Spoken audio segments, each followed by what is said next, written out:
Mheshimiwa Mashimba Mashauri Ndaki, mbunge wa Maswa Magharibi, sasa ulize swali lake. Asante Mheshimiwa Spika. Naomba sasa swali namba 340 lipate majibu ya serikali.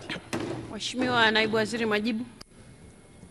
Mheshimiwa Spika, Kituo cha Afya Mwasai kilianza kutoa huduma katika ngazi ya zahanati mwaka 1962 na kupandishwa hadhi mwaka 1977 na kuanza kutoa huduma ngazi ya kituo cha afya. Aidha, majengo ya kituo hiki ni machache na chakavu.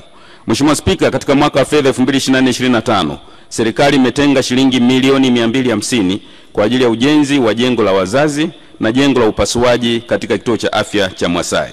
Mheshimiwa Spika, serikali itaendelea kutenga na kupeleka fedha kwenye halmashauri zote nchini kwa ajili ya kukamilisha ujenzi wa miundombinu iliyosalia ili vituo vya afya viweze kutoa huduma stahiki. Asante.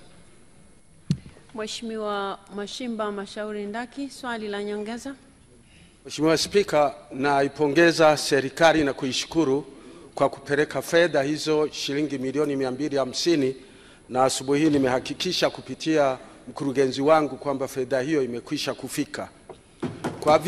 Kwa vile Mheshimiwa Spika, wananchi wa kata ya Zanzui na kata ya Kadoto pia wameshaanza ujenzi wa vituo viwili vya afya kwenye hizo kata. Je, serikali iko tayari kuunga mkono juhudi za wananchi hao? Mheshimiwa Naibu Waziri, majibu. Asante sana Mheshimiwa Spika. Mheshimiwa Spika, serikali ya awamu ya 6 siku zote imekuwa tayari kuwaunga mkono wananchi katika ujenzi wa vituo vya huduma za afya, kama ambavyo tayari imeshapeleka milioni 250 kwenye kituo cha afya cha Mwasai, na nimhakikishie katika kata hizo za Zanzui na hiyo nyingine ambayo umetaja, tutahakikisha pia tunaanza kutenga fedha kwenye bajeti zetu kwa ajili ya kuchangia nguvu za wananchi katika ujenzi wa vituo hivyo vya afya kwa awamu. Asante.